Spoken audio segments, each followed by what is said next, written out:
Let's go. Good evening, everybody. Your three faithful writers coming at you again. Erwin, submitted pages. Sadly, not feeling well tonight, so we will save his pages for when he can be here. I think. Hopefully Um, next week.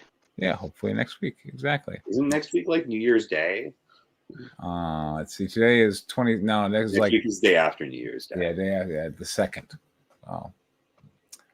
Yeah. Let's see. We're like all Okay. holidays this year. We are.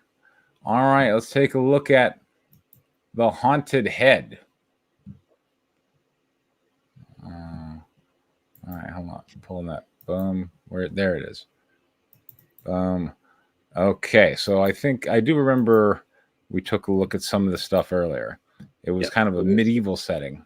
It starts off in a medieval setting with The Haunted Head is a rewrite and sort of reimagining of The Castle of Otranto, the first Gothic novel in English. The first 3 pages in the medieval setting were basically straight out of that book. Yeah. And then I smash cut into the modern day with some, American girls going on a road trip and landing in basically the same location, doing similar things, but sort of having their own story inside it. So they arrived, they met the innkeeper, and got settled in their rooms. There was some spooky haunted castle shit going on. And they came downstairs and met the very burly, hired hand. Okay. So I think we read up to page 8 last time. Okay. Because I have some pages to share, so we want to catch up with the first 2 pages. Here, if we have time, there's a bit of overlap, but that's fine. Sure. And if we don't have time, then we can just start on page 8. Page 6 sounds great. Cool. Who do you want to narrate? That's a good question. Do either of you want to narrate? Who do you want to narrate? We will have John narrate. Okay, John. I'll do Izzy. All right. Preston should do Miranda. Yeah. And I think,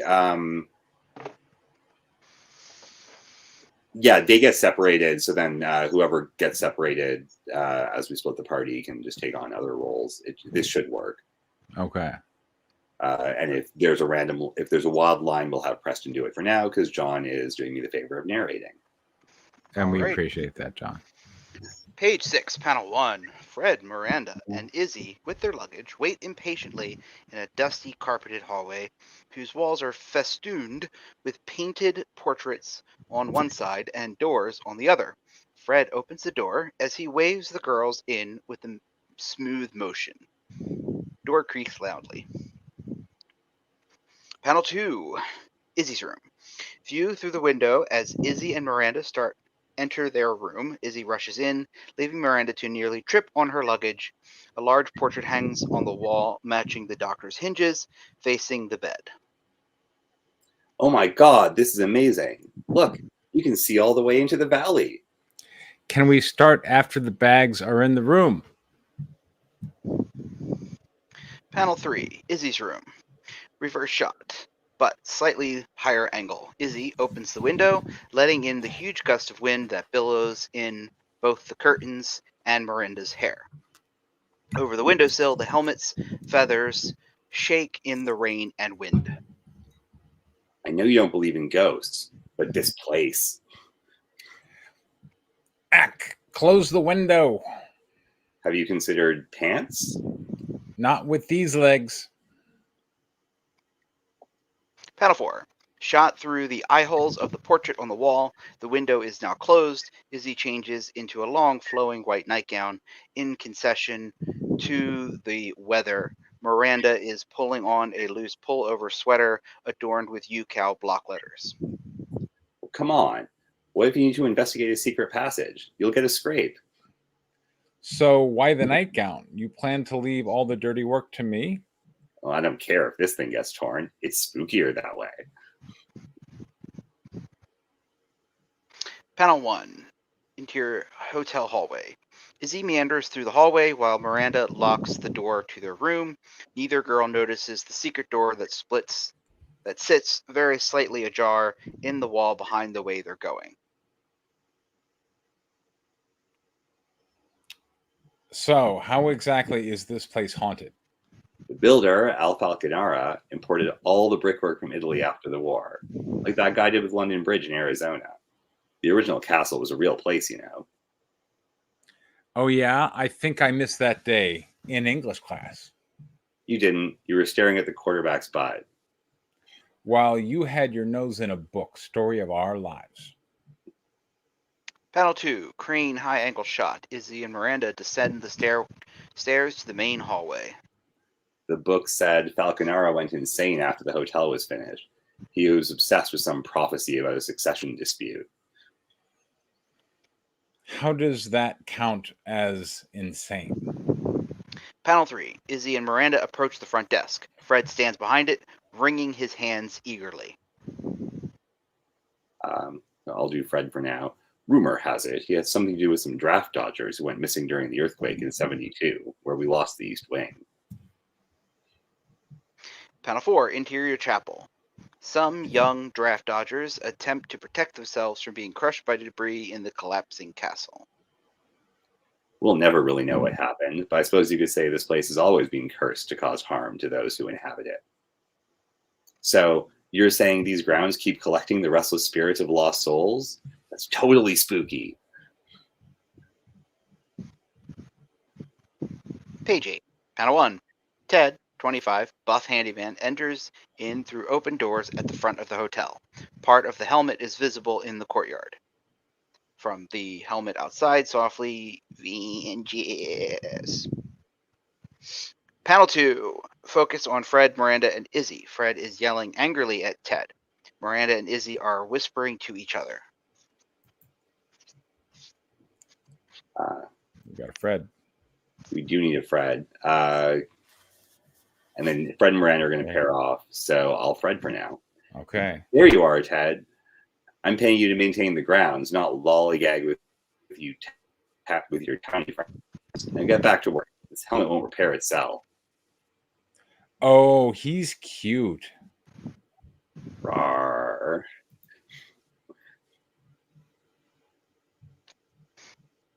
Panel 3. Extra wide overhead shot. Ted goes outside. Fred leads Izzy further inside the hotel.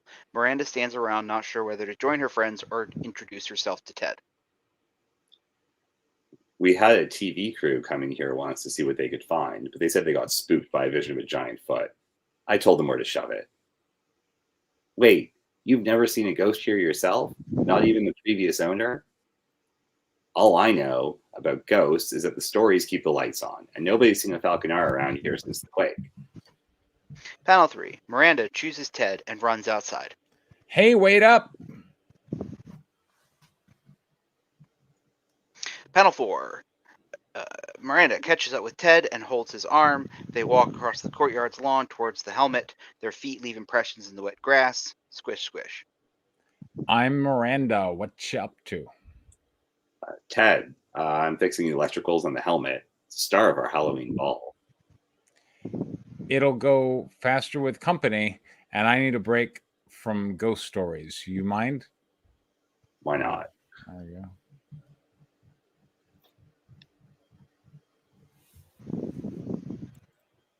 Panel 1. Ted leads Miranda inside the helmet.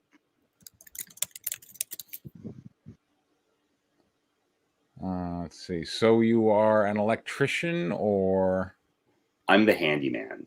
Probably repaired everything on the grounds at least twice.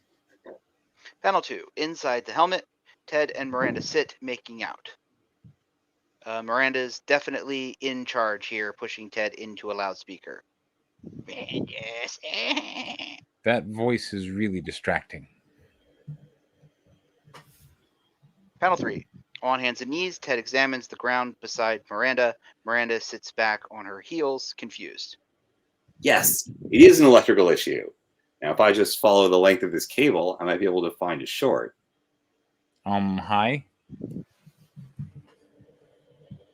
Panel 4 through 6, time-lapse series. Fred flips around every part of the space under the helmet looking for the buried speaker cable. Miranda sits on the speaker, unimpressed. And yes. Hello. Page 10, panel 1. Miranda attempts to draw Ted's attention to her breasts, but he's ignoring her. Instead, he's following a speaker cable around the wall of the helmet, and he's just put his weight on a trapdoor that's about to open. Yes, I found it. Geez, pay a girl a little attention, why don't you? Click. Panel 2, match cut. Both Ted and Miranda look towards the sound. Huh? Huh? Panel 3, match cut. Suddenly, both Ted and Miranda fall through a trapdoor, which was hidden in the ground. Ah. Panel 4, interior underground. Extremely wide, Ted and Miranda fall through the trapdoor deep into the earth. Page 11, panel 1, interior underground tunnels. Landing in a mysterious tunnel deep beneath the earth. Ah. Oof.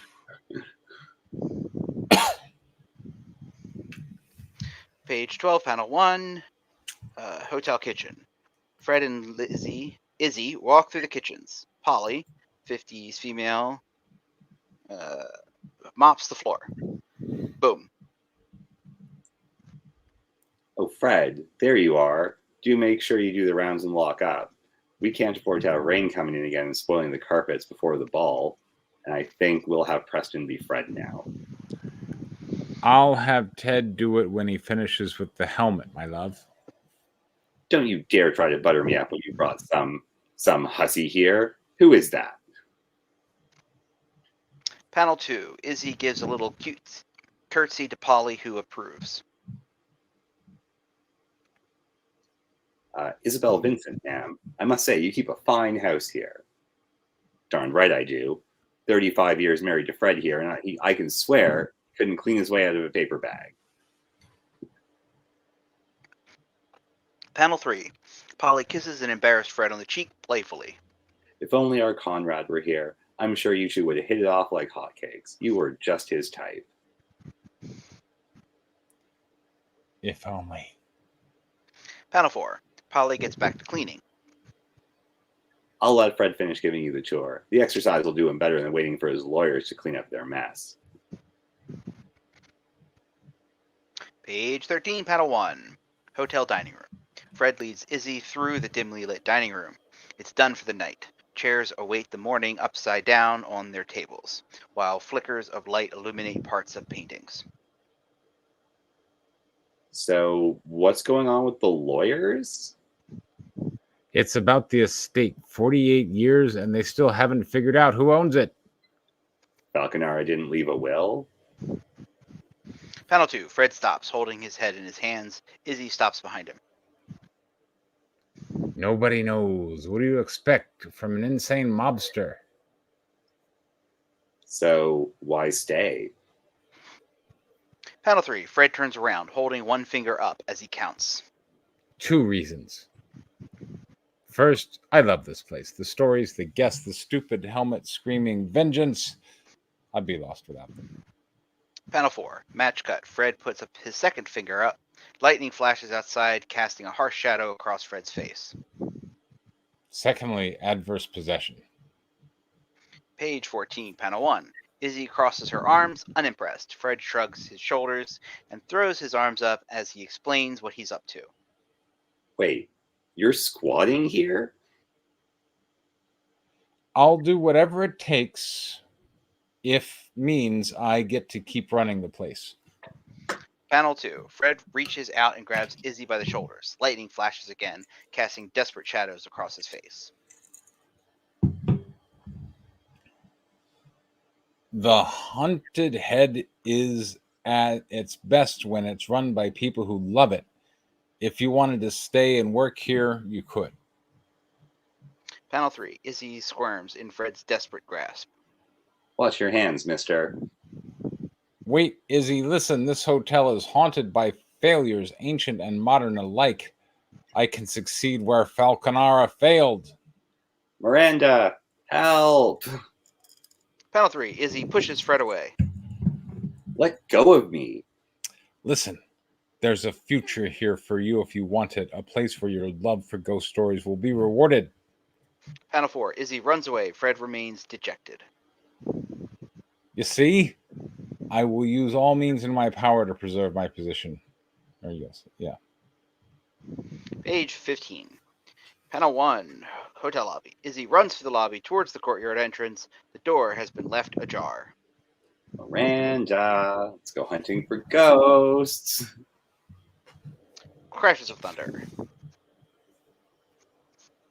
Panel 2, the lights go out. It's pitch black inside, aside from a sliver of light from outside coming in through the front door. Oh, shit. Panel 3, Izzy has made her way to the front desk, and she's searching near the candelabra for a lighter. From the shadows, the ghost of Manfred, rotting clothes covering decaying flesh, stretched over sharp bones, reaches toward her, a lascivious look on his face. If I was the lighter, where would I be? Heaven nor hell shall impede my designs, Isabella. Someone there? Panel 4, close-up of Izzy's hand hitting a lighter on the desk, knocking over a pile of magazines. There it is. Panel 5, complete darkness. Flick. Panel 6, complete darkness. The lighter sparks but doesn't flame. Flick. Also, I should not say flick because that's the one combination of letters that always looks like fuck if you do it wrong. Yeah. Panel 7, darkness. A flame from the lighter illuminates the candelabra in Izzy's hand. Her face is highlighted in the dark shadows. The ghost of Isabella whispers in her ear. Foosh. Take pity on this wretched princess standing on the brink of destruction. There we go. That's the haunted head. All right. Well, stuff's happening. We have Fred, who seems a little crazy. Not that Isabella minds too much, but he's continuing on an adverse possession attempt to steal away Falconar's property the property itself seems to be haunted, and that's what I got. All right, John, what do you got?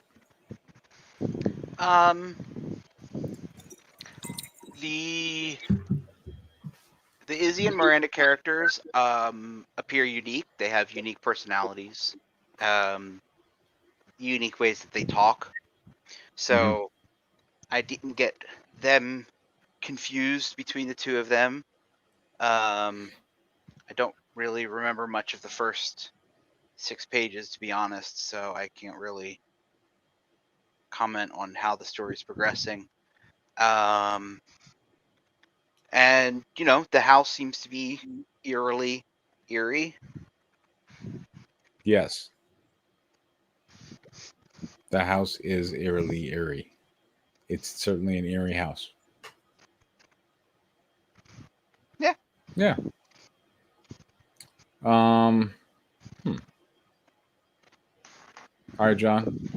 How would you make it better? I don't, and this could be because I don't remember it. I don't really remember who Fred and Ted are. Right. They seemed interchangeable. Like when I commented on Izzy and Miranda feeling like 2 separate characters, these 2 did not feel like 2 separate characters. I didn't really get. But that could just be that I don't remember their introduction. So Ted's introduction was here. And There you Fred is, you know, the host. He does look like the Lord of the Castle from that medieval scene. Yeah. Their names being similar was a little yes, I can see that as well. Yeah. And I thought Izzy going from being cornered and pinned to a wall by a guy to ignoring it on the next page seemed a little weird. Yeah. That did seem a bit off. I mean, that whole thing between like Fred and Miranda, I was trying to get. because like Miranda seems to be like trying to skirt like a sexual advance, except Fred is talking about her joining his hotel staff. Yeah, I didn't understand that scene, I guess. Okay. I mean, my notes are that these transitions were a bit abrupt. Yeah. Yeah. So like we have Fred being like, "No, we need more people in this castle. I can't really leave." And then desperately trying to keep Izzy along. This is definitely calling back to that medieval scene where, in the actual book, where the Fred character is like just weirdly possessive of Isabella from the beginning. And I mean, this is a book where someone gets killed by a giant helmet on page 3. Right. You're talking about a book that you didn't write that this comic is based on? So I'm trying to keep like the very like aggressive sort of sexual advance thing, but I that like didn't land in this draft. Right. And I'm not trying to make it like super sexual because it's not set in the 1300s. Okay. Fair enough. But yeah, no, I can see that transition being like a bit abrupt, and there's because if I wrote like 4 years ago. Yeah, I mean, you would expect her to approach her friend and go, "Hey, something happened with Fred. Be careful." You know? Yeah, I just had a weird run-in with that guy. Yeah. I would like that conversation seems conspicuously absent. Yeah, no, you're totally right, and that's going to get fixed. Okay. And I don't entirely get the whole squatting thing. I don't know if you have something deeper that you're actually leaning toward. But finding out who owns a particular property, I mean, eventually, well, this is Modern Story, right? Yes. So who's paying the property taxes? That's going to be who owns it. Because if they don't pay the property taxes, the county or the state is going to repossess the property. So sure, but also and then it gets sold at auction. Very famous, like, taxes aside, there's some very famous cases of estates just being stuck in probate for a really long time. Yes. Like Bleak House famously talks about one of those cases. And I think that was in probate for like 112 years or something like that. Wow.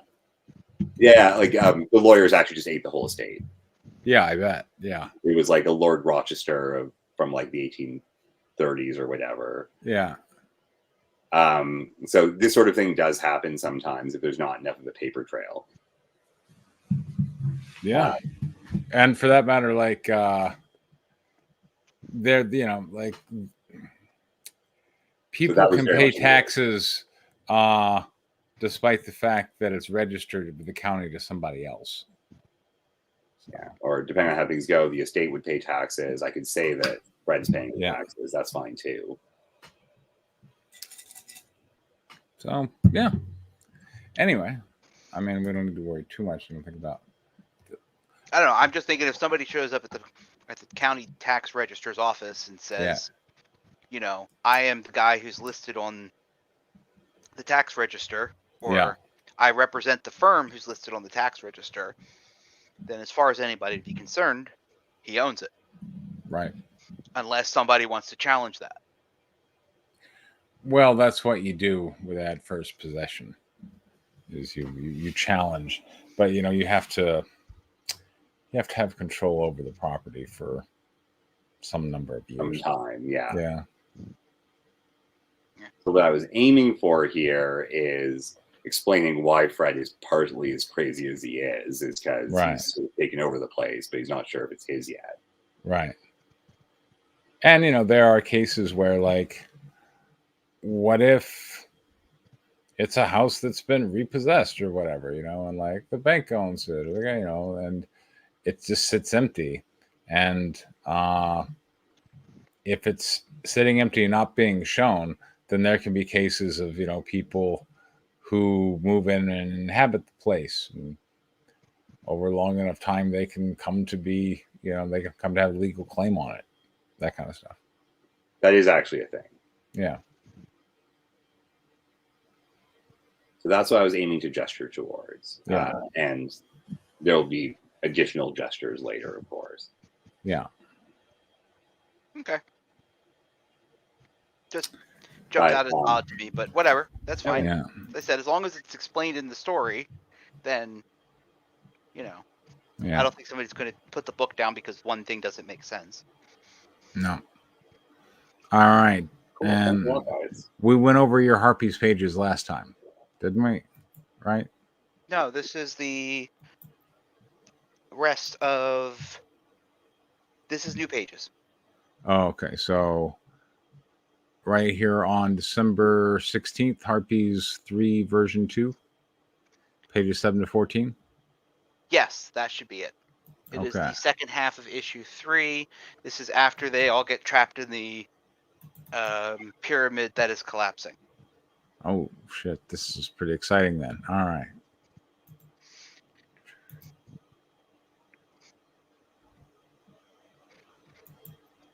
Yeah, you guys gave me some really good ideas on rewriting the first.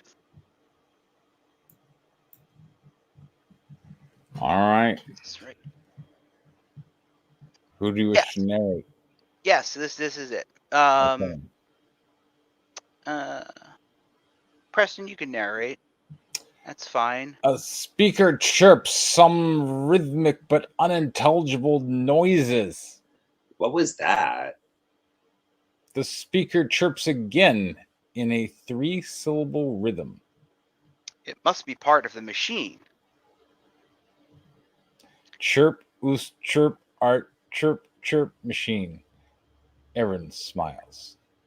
It's mimicking us. It's alive. Chirp, minute, chirp, alive. It's mincing us. It is mincing us. The end. Well, they're about to be mincemeat because the whole thing's collapsing. Yeah. But anyway, Aaron turns back to the screen. Hello, can you understand me? Alien characters flash across the screen, scrambling together. Preston, you can continue being the machine.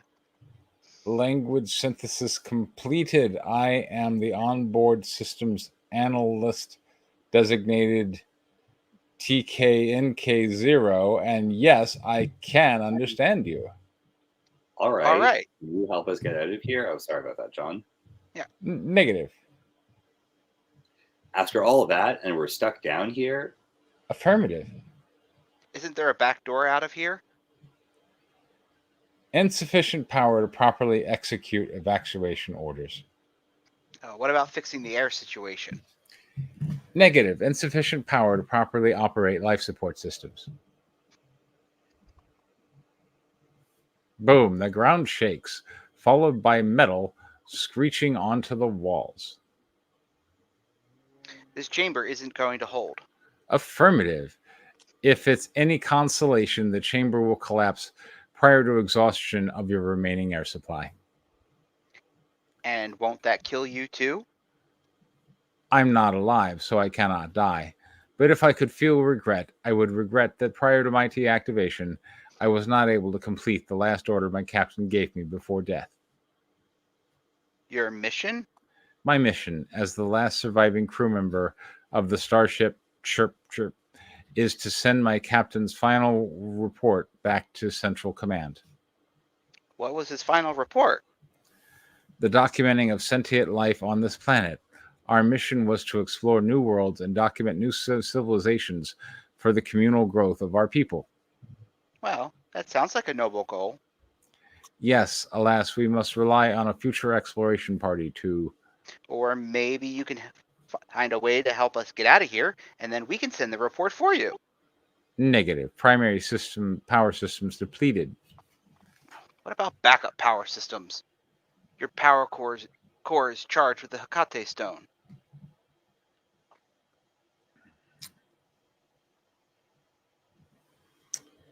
Sorry. Where were we? Wait, Hecate stone. Is it bottom of the page? Bottom of the page. Bottom of the okay. Middle. got it. Middle. Stop. Slightly above your right there. cursor. No, the next one above your cursor. Yes, there. Hecate stone. I am unfamiliar with this term. It's a green glowing rock about the size of my head. Hecate stone. The term has been assimilated into my dictionary. And the answer to my question is? Attempting to fabricate a portable power system to use at the local emergency exit has a 40% chance of total power failure, resulting in automatic deactivation of the system. The chamber collapsing is going to cause a 100% chance of power failure. I see no flaw in your logic. Please stand by. Suddenly, the screen goes black. What? Where did she go? It's a machine, not a she. How will we know if it works? I don't know. Suddenly, a side panel hisses as airlocks release. With a metal clang, a door falls to the ground. Erin turns her flashlight to the new opening. A shadow rises from inside. A metal boot clangs as it exits the chamber. Rising from the boots are slender metal legs, gears spinning at the knee joints. On the chest, the designation TKNKO illuminates in green. Its humanoid head blends human, female, and cat-like features. Meow. Jesus What? Christ. I told you Larry should have been here. I actually am behind Robo Cat Girl. Yeah. I feel like actually you've advanced to the next level of weirdly greasy. Yeah. But I'm here for this ride. What the? This unit has a fully charged Hecate stone in its chest. Affirmative. I have charged this stone as part of the fabrication process of this unit. Oh, what's with the cat girl thing? Of all animals your species holds in high regards, our records indicate female and cat to be of the highest one. Or to be of the highest one. All right. Someone's been down here a little too long. First, let's get out of here. Then we can inform our friend of the last 4,000 years of history she missed out on. Interior starship hallway. The entire starship shakes as the four make their way down the narrow corridor. The metal plates in the ceiling bow as the average weight increases. I must warn you, based on our current depth and the level of debris above us, there's a 60% chance we will not reach escape velocity. Never make me do that. Is that a line? That is a line. Is that really a Log Foo line? No, that's like a Han Solo line. That's totally a Han Solo line. Yeah. Okay, Han Solo line. Yeah. The little one is very ornery. She has her uses. The four stop 2/3 down the hallway. TKNKO pulls the lever, releasing the lock before pulling on the door. It screeches, rusting shut. Long Fu steps up. Let me help. Yeah. Long Fu grabs one side while TKNKO grabs the other, and together they pull the door open. All right, everyone inside as I link my power systems with the escape vessel. All right, Technico. We're counting on you.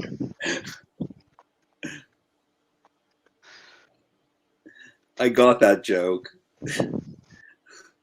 Interior escape pod. Long Fu enters the escape pod. There are 4 standing pads with bars and straps on either side. Techneco follows her in. Sorry. That is not my designation. It is now. Erin enters. Again, a conversation we can have after we're safely out of here. Jezidro enters. The 3 stand by the pads using straps to tie themselves down. Techneco extends a cord from her wrist, connecting it to the ceiling. Synchronizing in progress. Hallway. Bang! A ceiling panel in the hallway Splits opening, spilling out dirt and debris. How much longer? Escape pod. The escape pod lights up. The automatic doors close. Synchronization complete. The straps on Longfu, Aaron, and Jezidro go tight, spinning them to the walls. The exterior hatch is blocked. Clearing the debris has a 60% chance of. Fuck the math. Blow it. Exterior pyramids of Giza. Kaboom! An explosion blows clear a path of rubble as the escape pod ejects from beneath the ground. It arcs upward 100 meters before coming back down. Orion and the rest of the Lieberstadt Corp watch. What the devil? Interior escape pod day. Lights flash red as a warning alarm sounds. What's that? Blowing the hatch, causing the landing gear to malfunction. I tried to warn you. Jezidro, got a spell that can help? Only if you die. Activating emergency landing procedures. Try not to breathe in the chemicals. From 4 pipes above and 4 below, a pink liquid foam ejects, filling the interior. Exterior African veld 2 kilometers from the pyramids day. The escape pod crashes onto the dry ground, bouncing like a ball. There's a veld 2 kilometers from the pyramids. I don't know what it's called. The desert. I don't know. This scene is probably getting cut anyway. I don't know what I'm doing exactly, but let's finish. It bounces several times before continuing in a roll and then finally coming to a stop. 4 side panels pop off, leaving the exposed pink form. A fist shoots out seconds before Longfu breaks herself out. Turning back, all she can see inside is more foam. Walking around to another exposed panel, she punches through. The pulls Aaron back out. Aaron collapses, gasping and coughing. I couldn't breathe. I didn't think these aliens breathed oxygen. Yeah, clearly. Pew girl. The pink foam explodes out of the escape pod via a wave of red chaos magic. Yeah, Jezidro's all right. Oh, goody. Jezidro and Technico walk around to Aaron and Longfu. Has the smart one survived? Yeah, I'm fine. Who says she was talking about you? Aaron arches a brow at her comment. Longfu looks up at the SMS Ernst von Hoppner approaches. We better move. We're about to have company. Oh, no, company. All right, let's see. Well, okay. I think this is an improvement from previous Harpies pages I've read.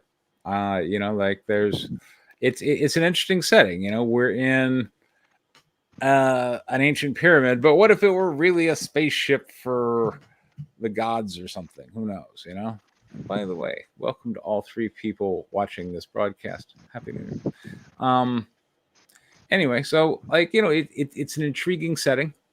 We introduced a new character fairly well. She certainly has a voice of her own. Previously, I have felt maybe that Longfu was just kind of annoying in a Scrappy Doo way.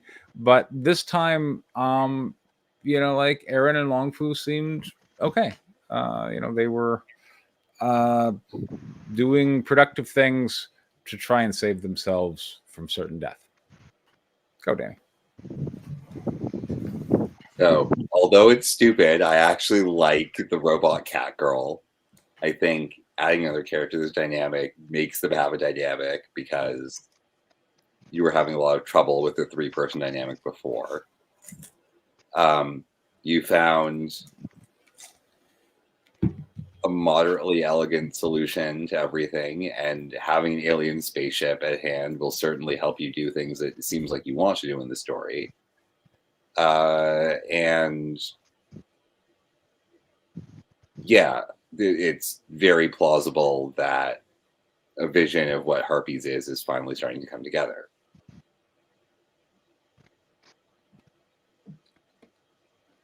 Constructives. Yes. Go ahead. But why is everyone like they're talking like they're gonna have a problem, but there's not really a sense of urgency at all to this discussion with the robot or any of that scene. They just stand around for a bit and they like mosey on over to the escape pod. Everything's fine. And then they like wait patiently in the escape pod to buckle up. And they like fly off and like, oh look, we scared a Nazi. And then, whatever. And then you took a scene from Demolition Man. And it would be really nice to have like any sense of urgency in any of this. And I don't know if Techneco is the best name, although, whatever. Techneco. I like it. It's fine. Yeah. I feel like the Nazis don't even need to be there. They don't need to land in front of the pyramid. They can land anywhere. They can land in the middle of the ocean. That's what I'm considering. Yeah, they can I don't fly away. Like, I mean, the Nazis are really boring in this. I mean, the steampunk Zeppelins with, they're cool. Yeah. They're successfully moving the characters from one set piece to another, which is what their fucking job is. But right. like they're not very threatening. None of the combat in any of these drafts has really threatened any of the protagonists in any way. So I mean, they're clearly not the threat. It's going to be people in mech suits later. So either get to that and have like a T-1000 chasing after them that won't be stopped, or have people like our protagonists actually be in danger instead of just randomly being badass to rote like characters don't matter. It feels very like Star Wars Episode 1-y in that respect, which continues to be very frustrating. Because I feel like the story does a lot better when our protagonists are actually endangered. There you go. Preston. Yeah, no, I think those are pretty good notes. What are your notes? Don't lift like obvious lines from like big sci-fi properties. Like it's cringe. You don't want to do that. Like, we don't need Han Solo dropping lines in the middle of our. Like it would be funny if like Long Fu bitched about math class the entire time in Spirit of the Dragon, and that was like her thing. But right. She bitched about math in issue 1. Yeah. I lettered issue 1. I don't remember that. No. Issue 1 of Harpies. Oh, okay. Aaron was giving her a complicated trigonometry before she jumped out of the I'm plane. not saying that. And that was it. Was her line was supposed to be a callback to that. I actually forgot that was even in Star Wars. It's been a while since I've seen. Okay, fair enough. All right. Well, then I would, because it is such a memorable line of "Never tell me the odds." I would encourage you to change the wording a bit so it's less Han Solo. Okay. Because that's one of those iconic lines. Never tell me the odds, and it's a specific reference in this scene, in that C-3PO is sitting here going, the probabilities of successfully navigating an asteroid failed. There's 700,640 to 1, and he's like, never tell me the odds, as he barrels headlong into what C-3PO has told him is certain death. And here it's very reminiscent, because we have a mechanical entity relaying to a brash human what the probabilities are, and the response is, don't make me do math. Which it feels too similar to me. So I would say. Okay. Yeah. No, I can see that. I recall that scene now. As I said, it's been a while. Yeah.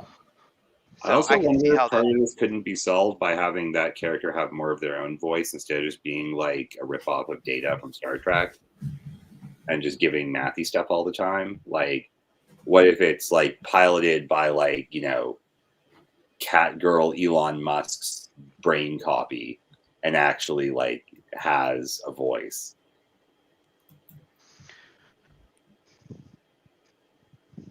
There you go. Like, and Robot Catgirl, it's gonna have to be a character. Like, you can't have this character just like running off numbers, expositing that people are in danger constantly, because that's still really boring. Yeah. No, as you astutely mentioned, this character and the alien spaceship are here to fix certain things or make certain things happen so the story can progress in the direction that I'm trying to go. That's what they exist for. Well, And I mean, I I feel like observed that the Nazis were doing that. I like this character and the spaceship, and I think, you know, the character and the spaceship solving the what's up with the Hecate Stones problem and just having everyone team up means this is a completely different story. And I like that, and you should just lean into that. That's what I would suggest you do. If you're asking, like, I'd rather we have this Catgirl character be interesting and them just scoot around in a spaceship doing whatever they need to do, and we can cut a whole lot of travel scenes and we can just get on with our lives and have this action story be actiony. There you go. Like, that's where I thought you were going, which I was really happy about, because the Nazis are really boring. Especially at this stage where they're just sort of like there, but not a threat. So until we have antagonists who are a clear threat, you know, and to avoid the problem of having things that aren't really that threatening, but which are people should be running away from anyways, like gunships. Like, instead of using that to move it around, like, let's just have a spaceship, get to where they need to be, see what they encounter there, and get on with it. Like, that would really like speed things along. You can get underground and do your Hollow Earth stuff like real fast that way, and have a ship they can travel in, or they get stuck in the tunnel and then they can explore on foot or like whatever. Like, I need 2 tons of Hecate stone to get out of here, and also like we can join the Intergalactic Federation. Cool. Okay, well, we need to stop the Hecate stones from being in the hands of the Nazis. Let's go underground and kill the mech Nazis, give you your rocks, and get rid of them. I bet everybody wins. Now they're on a mission. There you go. Cool. Right? So, gun down the mech zombies, collect the Hecate stones, and join the Federation. Yeah, and have like fix the spaceship so like that girl robot can go back to her home planet and make first contact. Yeah, that's a story. Like, tell us that story. Yeah, because whatever you're trying to tell before is not as interesting at this stage. Wow. There we go. Like, yeah, I want more Catgirl, and I hate the fact that I had to just say that. Okay. Awesome. Happy Christmas, John. There you go. So a bit of Star Trek mixed with some World War II pulp and some gratuitous panty shots thrown in. I think there you go. You got it. I mean, technically, the robot Catgirl is always naked. Yes, and you know, like putting panties on it would be slightly awkward and weird, and so obviously you have to write that scene, John. You're welcome. There you go. Awesome. Or like someone dressing up the Catgirl like an actual human being would be very funny. Yeah. Put her in a maid outfit. Yes.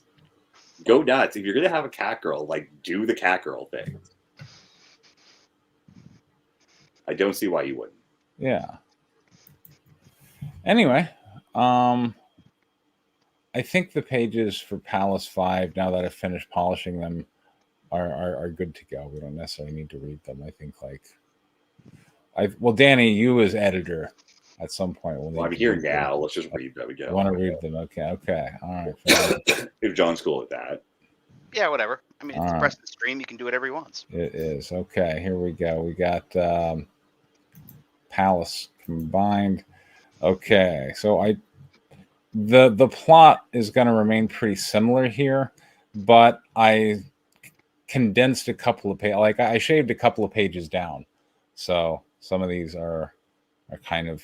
So here's like Samantha's big vision here. So I guess we'll pick up after Samantha's big vision, I suppose. Here we go. We'll start on page 15. Okay. Can you make that bigger, please? I could. Let's see. There we go. And Yeah, hide the menu. You hit the menu button in the top there. there we go. The button beside the other menu button. There we go. Okay.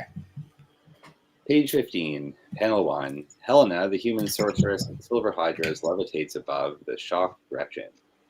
Fear not, young one, for your liege's suffering ends now. Panel 2. Flying above distressed Gretchen, Helena sends forth a bolt of lightning from her outstretched hand that cooks Thora to a cinder. Bolt of lightning. Pow. Panel 3. Madridorf, the drow cleric of the Silver Hydras, removes his hood, steps before the crowd, and readies his magic. Gretchen falls to her knees in grief. No. This was not the plan, Helena. I have no stomach for torture. Panel 4. With her back to the crowd, Tabitha brandishes her sword at Mardredorf, missing the threat of the dwarf Donan readying his axe. Madridorf. There we go. You have been branded criminals by the Queen. Prepare to do something. Page 16, panel 1. Dunan lofts Tabitha's head cleanly off her body. She doesn't see it coming. Eck. Kill them all. Panel 2.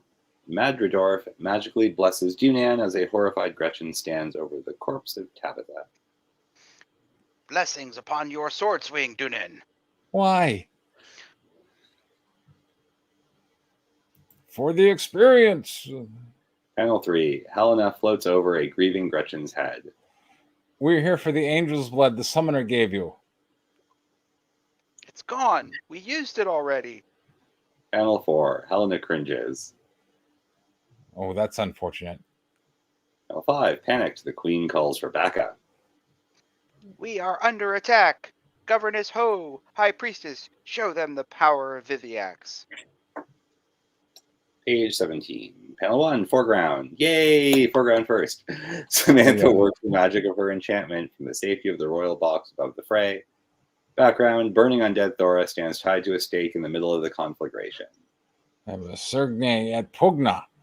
Panel 2. Burning undead Thora's sigils glow with evil energy as she raises her head in malice. Oh, grr. Panel 3. Foreground. Yay! Dunan and Nimby cross swords with Sarah and Akasha. All of them seem intent on the fight. Gretchen looks towards the site of Thora's execution to see. Burning undead Thora breaks free from her bonds that held her to the stake in the middle of the conflagration. What magic is this? Thora has arisen. Page 18, panel 1. Yay, foreground. Foreground, Nimby looks over his shoulder in fear. Background, flaming undead Thora descends, the burning pile of lumber, arms outstretched. Grr. This is like a scene straight out of The Mummy, and I love it. Yeah. There should not be an extra panel here. That shouldn't be an extra panel. Let me get rid of that. It should just be a line. Grr. There we go. Yes. Nimby dives out of the way of a jet of flame sent by flaming undead Thora. Ah! Hell welcomes you, little misogynist.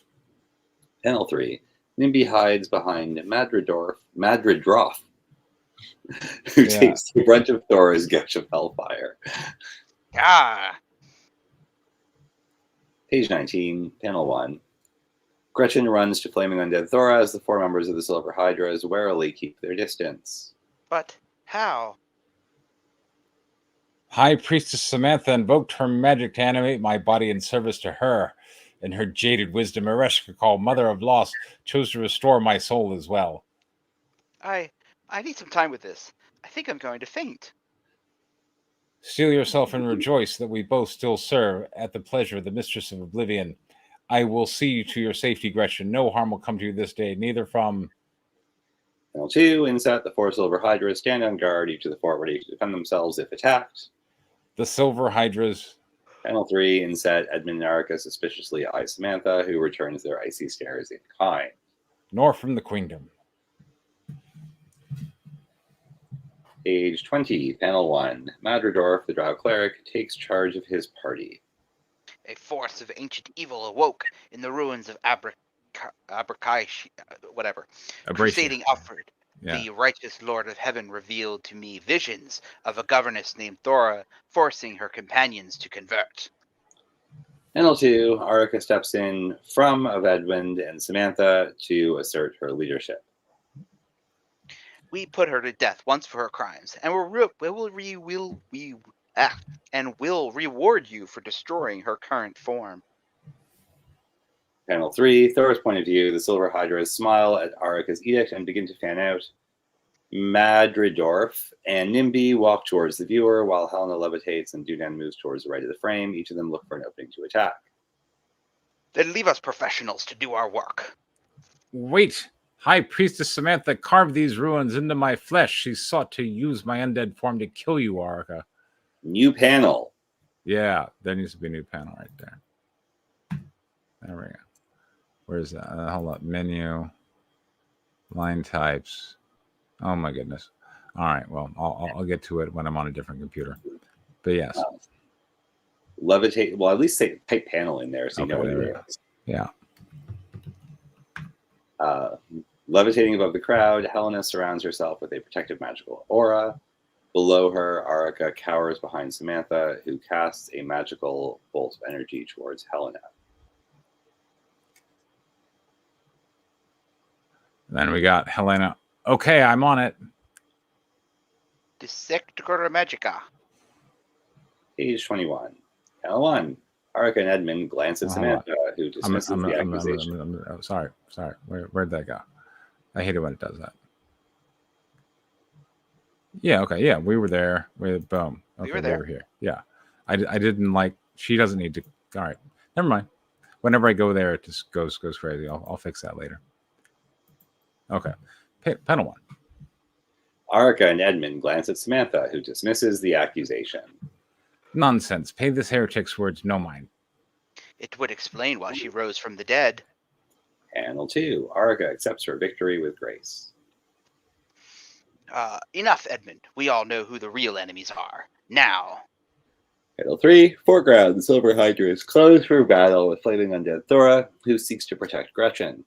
Background. Governesses Sarah and Kasha cringe in anticipation of watching their sister's gruesome deaths. Put those bitches down. Okay, Silver Hydras, let's show them what we're made of. It's not how you spell okay. Okay. Okay. How about that? Okay-A-Y. I mean, I feel like okay is all right.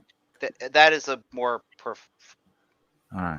Anyway, it's professional English. Looks way better. It does. I can't stand people that just spell okay with okay. All right, fair enough. Yeah, like it's fine in a text message, but if someone has to read this, and if it's meant to be dialogue, Okay. Large panel. Nimby races towards flaming undead Thora, his dagger outstretched for a slicing attack. Careful, Nimby. You shouldn't race headlong into danger just because you're first to act. I need to get into a position for a flanking attack. Otherwise, this dagger hits for Jack. Death to the Diabolists. Diabolists? Yeah, Diabolists. Diabolists. Demon worshippers. Page 22. Panel 1. Flaming undead Thora grabs the dramatically smaller Nimby by the neck with her left hand as she blocks his impotent dagger swing with her right. If that's all you bring into this party, then I bring bad tidings. Panel 2. Holding him by the neck and wrist from the grab points. Blah, blah, blah, blah, blah. Halfling shield. You really like this. I mean, I would change it, yeah. Yeah. Uses Nimby as a shield against the surprised Silver Hydras, the Sorceress, the Cleric. Oh. Who's the Cleric? You don't name the Cleric. Well, I don't name the Sorceress. But you do name... Yes, but there's only one person who's liable to be levitating. Yeah. And you definitely mentioned Dunan, so... Okay.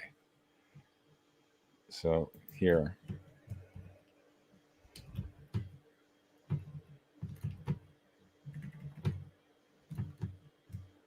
There.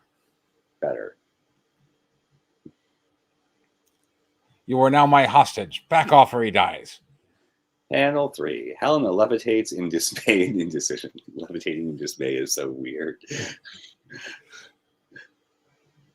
That undead's got great reaction timing. I shall hold my initiative. I don't want to risk Nimby's life by attacking. Panel 4, Samantha contemplates. I can't resist admiring her strength. Hey, Samantha has something to do. Yay! Yay! Panel 5, Madridorf steps forward, confidently brandishing his holy symbol. I think that's you, John. Let the John. holy energy of the Okay. righteous Lord of Heaven turn and destroy this undead blight. And if she resists, let's see. Where are we at? We have to try something. Besides, the odds definitely favor us. Page 24, panel 1. NIMBY successfully wriggles out of Thora's grasp. Wait, hold up. I thought I refreshed this right because I added one page right here. Let's see if it comes up.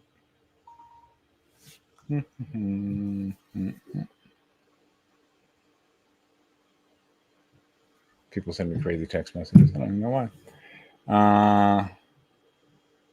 Where was I? We were. Yeah, I can't resist admiring her strength. Okay. And if she resists, boom.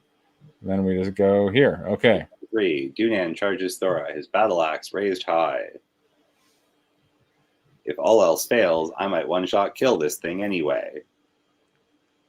Panel 2. Dunan's axe slips from his grip as he fumbles his attack. A damn fumble. I hate this die. I like that line less the second time around. Okay. Panel 3. Arika turns to a defiant Samantha. Which one are you? I'll be Samantha. These overhyped dunderheads aren't up to the task. Samantha, surely there's some way you can use your magic to end this. No, the teaching of Viviax tell us never thwart a strong woman in her struggles against men. Strange that you pick now to suddenly rediscover the meanings of teachings you have often ignored. Panel 4. Samantha stands her ground as she points her finger at Edmund and Arika. Past sins don't bar me from acting on her ancient wisdom in times of crisis. You surrender both your body and your heart to this misogynist. Strong women righteously rebel against the masculine yoke. Hey, some conflict. There you go. Arguing. Yeah. Page 24, panel 1. NIMBY successfully wriggles out of Thora's grasp. It helps to be an escape artist. John's back. We should let him in. Oh, okay. Panel 2, large panel. Seizing the moment, Helena casts a powerful magic spell. Expanding out from her finger, a conical ray of freezing energy envelops Thora, who throws out her arms to shield Gretchen, cowering behind. Let's see how you resist damage from my cone of cold. Get down, Gretchen. Page 25. Her flames, doused by the cold, undead Thora resists Helena's frozen energy and makes a grab for Madridorf. I don't know how she resisted my channel. She must have more hit dice than I figured. What would you have expected from the avatar of one of the oldest goddesses in the pantheon? Panel 2. Undead Thora slams Madridorf with her massive fist. When did she get massive fists? I mean, she's big. She's, normal Thora and just happens to be a walking corpse. Thora tends to get big when it's time to kick ass. But we didn't see her cast a big spell. We saw her get burned to death. Well, okay, but then Samantha cast a spell on her, and I wanted that to be like. Well, I didn't see that scene. Okay. I think it was in the pages we read. No. Oh. Undead Thora does not grow. It's normal Thora. Got it. All right. Okay, well, I've been envisioning her as being a bit bigger. I'll explicitly put that in. Slam. Invoking your patriarchal deity won't save you now, cleric. Goal touch. No. Page 26. I don't know how this got here. Ignore that. Someone's wild line. Probably Thora's. Yeah, that was from the previous page. Something. Anyway. There we go. Helena levitates above Madridorf, who has fallen to his knees, paralyzed and helpless. Undead Thora stands behind him, ready to strike the killing blow. Dunan and Nimby move to get behind her, circling opposite directions. Don't kill him. We can parlay. We have then hold your attacks. Panel 2. Helena levitates above Dunan and Nimby, who have put away their weapons and extend their open hands in surrender. Release our friend, and we will leave this town in peace. Panel 3. Flaming undead Thora's face betrays a deep sense of satisfaction as she strangles the life from Madridor. Helena joins Nimby and Dunan in expressing horror at the pain of their friend. Standing behind undead Thora, Gretchen cringes. Ugh. No, we're leaving in peace. Stop strangling our teammate. Originally, I'd taken your halfling captive, but you chose to keep attacking. You doubted my power. Now, one of you must pay the price.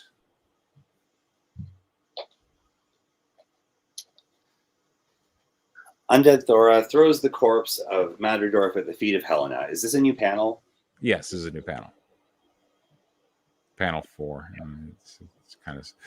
They say your kind can beat death. Not today. Page 27. Panel 1. Dwarfed by the much larger undead Thora, Nimby's tiny body shakes in rage. You bitch! You killed our healer! Eresh Grugal teaches that tragedy breeds wisdom. Panel 2. Dunan wrenches his axe with rage. No one kills a silver hydra and gets away with it. Panel 3. Undead Thora taunts Dunan while Helena tries to take charge. Does this mean you won't leave in peace after all?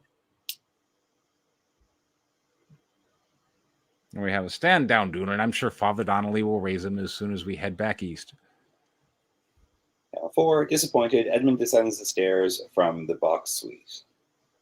The silver hydras. What a joke.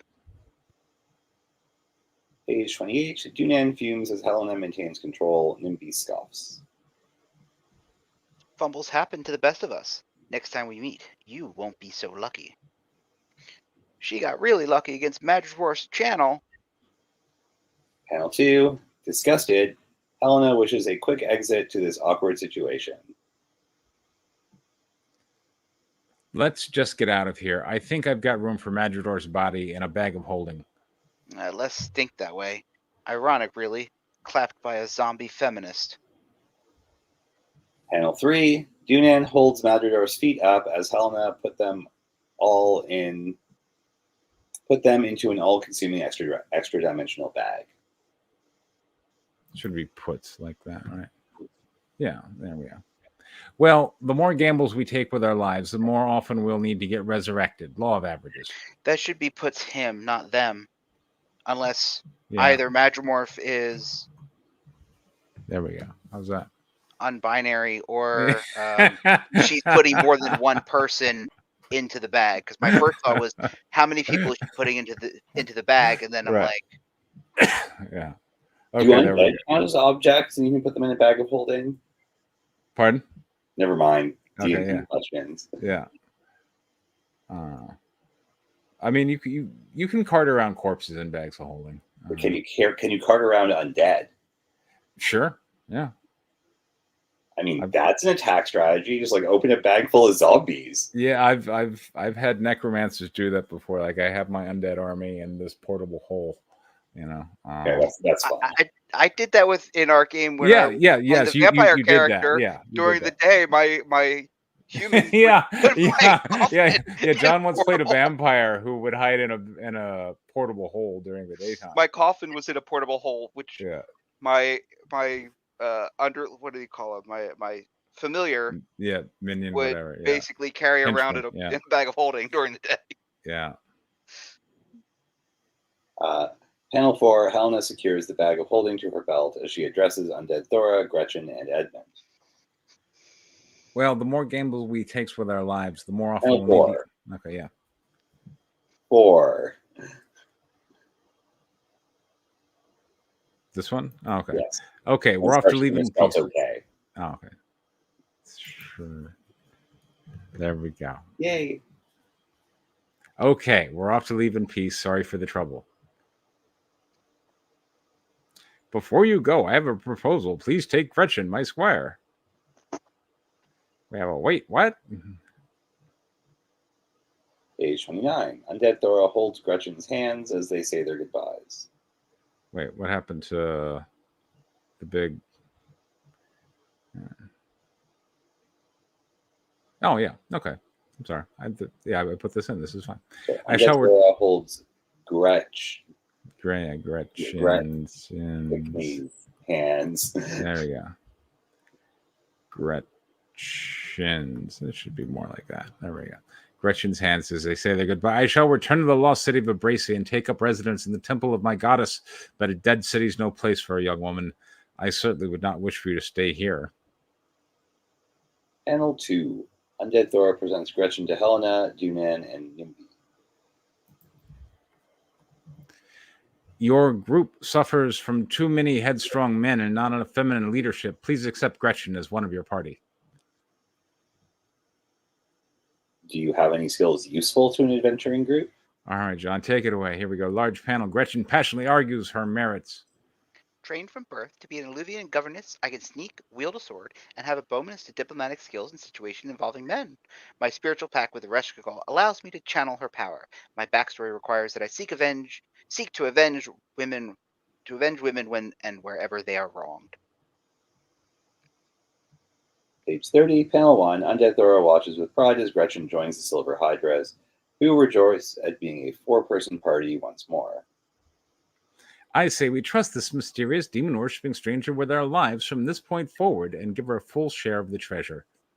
Fair share. Of course. Does she mind random violence against strangers for experience and money? Not Not at all. Yeah. Welcome aboard. Panel 2. Standing on the grounds of the Tilt Yard, a mystified Edmund stands by Samantha and Arica as they observe the Silver Hydras and Gretchen walk along the road out of town.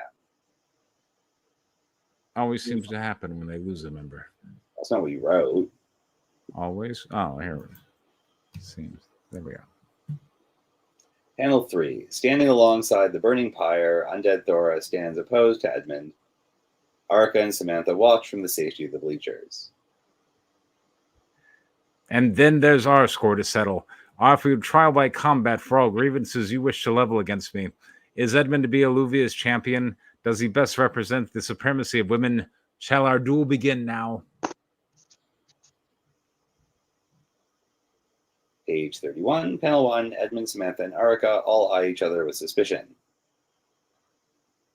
Thora demonstrates just how far we have fallen from the example set for us by Viviax. Panel 2, Arica takes charge.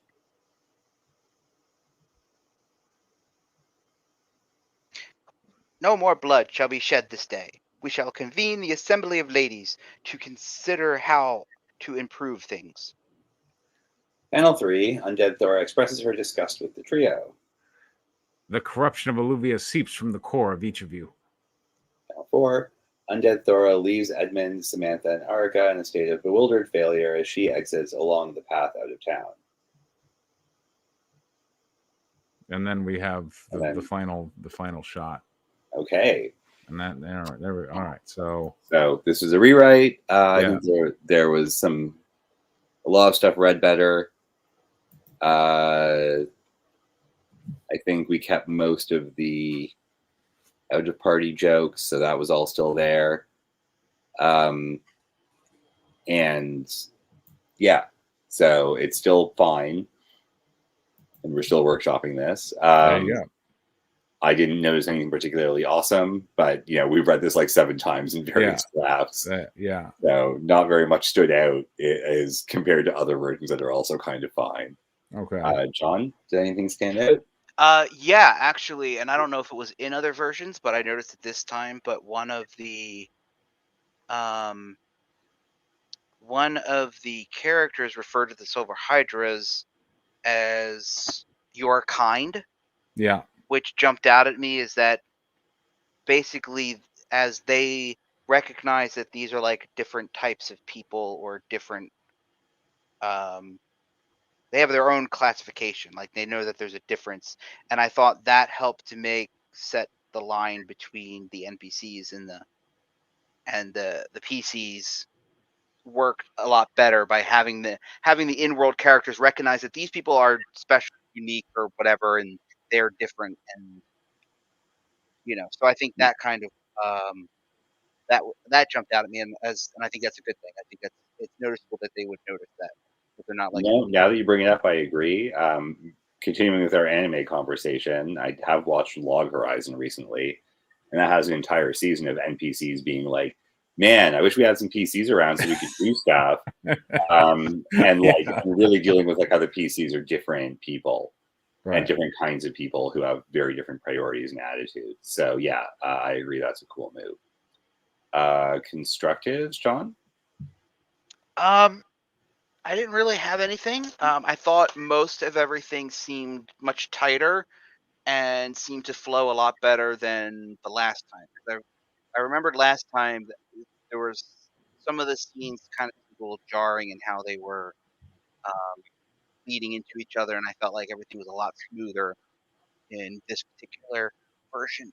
So Yeah. So Preston, we mentioned the undead Thora does not grow in size. Right. Yeah, I'll have to fix that. So I think it's better if she doesn't. Okay. Yeah. I was thinking of just leaving normal it. Thora should be able to resolve this shit while she's a flesh-eating ghoul or whatever. Okay. And if she can't, like, you fucked up as the writer. All right. I still very much wish there would be much more infighting between Arica and Samantha and Edmund, and we don't really see. They're still just that's very open-ended. All this happen. Like, why are they in this scene? They have nothing to do. They don't do like. Edmund's not trying to kill Thora, being like, I've always wanted to like stick something in you one way or the other. Like, there's none of that. There's no like, you tried to take over my country and stop. Do you want Edmund? Would you like it if Edmund got more involved in the Silver? I would like everyone to be more involved. Like, Arica needs to be the bitchiest bitch. Samantha needs to be the most conniving. Arica needs to realize that Samantha did this because like something to undermine her authority because Thora admits that. Yeah. And Arica doesn't react to it at all. And they're like, yes, we will have a conversation about the place of Edmund later on. Right. Like, even if Arica's barely holding it together, which she should be able to, by the end, when Thora's like, listen, are you going to let Edmund take charge again? Like, that should set them off again. And be like, yeah, you know what? Let's see if men are worth defending us. Go fight Edmund. Just because... you start with this duel like on the tilt yards. Yeah. End with a duel on the tilt yards between the two of them. Okay. Right? Like take it full circle. I mean, you're right there in the same location. Okay. Even having Samantha and Arica agree on this, being like, fine, whoever wins, one of us will be in charge after. Something like that. Like, this town does not have and never really, like it obviously never had a stable political situation. Your first scene shows an unstable political situation when Arica once again has to be blessed by Viviax. These two people hate, like Samantha and Arica kind of hate each other and they're stuck with each other. And I'm not seeing any of that in their dynamic. But I mean, bring it back, pay off all the stuff that you started with. Calling back to issue 1 is a good thing to do here because now Thora is starting her adventure again as a zombie. That, I think that would add a sense of closure to the whole story. Okay. So you want a final duel? I mean, some sort of like something like a final duel, like just you're there, or Arica and Samantha like fighting over like.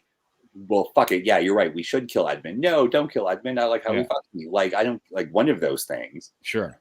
Like, either Arica and Samantha need to have a fight, or Thora and Edmund need to have a fight, or both, ideally. Right. In some way, right? Because, like, they all have disparate interests that are mutually exclusive. Okay. And they keep on, like, they're not PCs, so they shouldn't be able to get away with that shit. The PCs can get away with that shit. But normally when you have, like, a whole bunch of people with a lot of power with mutually exclusive goals, they end up in conflict. And I'm not seeing that really happen, aside from what started getting Thora undead in the first place. And then they're just like, I guess we're all cool with this now, which seems really out of character. right? Like, even if everyone's kind of cool with like, yeah, just let the adventurers go. They're more trouble than they're worth. Like, Right. that scans. That's no Right. problem. But yeah, no, you've got these 3 characters that we spent way more time with than the adventuring party, and they sit around for like 12 pages with nothing to do. Okay. So if you've got some room to expand, I don't know how many pages you have now. Yeah, sure. This is like a 31 right now. So. Yeah, and you don't even just show the end of the fight. You can just show like them, like Thora and Edmund starting a fight, and then cut to, and then now here's where Thora is. Yeah. You know, like you don't have to like really drag it out, but like that's a good point. Yeah. And I feel like her Conan scene should be on a page turn anyway, so that should be on an even page. Okay. So that would give you at least a page to. You could spend 31 developing that, and then on the page turn we cut to her on the throne, unless you had other plans for page 32. And then, like, with all that going on, like, you have enough PC jokes that cutting a few Yeah. to make room for the characters who've been around the whole time. Sure. That's something to do is worth it. Like, Okay. you're not making the adventures less funny. They're still very funny. They also have a ton of jokes. Right. So having a few less jokes doesn't mean they have no jokes. It just means they're dominating this part of the book a lot less. Okay. All right. I'll get to work on that then. Sorry, I know it's more rewrites. So, I have You're in pages stick the to landing decide. mode. Stick the landing writers who are listening is the hard part. Okay. You know, having something end well is actually very hard and is worth spending extra time on. Dragging out a story is the easy part. There you go. Awesome. Okay. Well, next time we'll have more pages and look forward to the adventures of Robot Neko Girl. I'm really looking forward to Robo Deco. Robo Neko Girl. Exactly. I want more Tech Neko, John. Yeah. Please give me more Robot Cat Girl. I'm totally serious. All right. I will see what I can do. Yay! Yeah. I am glad that she was a character Yeah. that people liked, because she is going to solve so many of my problems. I just need to figure out how. There you go. Awesome. All right. I'll see everybody next week. All right. See you guys next week. In Happy New Year, 2024. Good night. everyone. Night. Good night, everybody.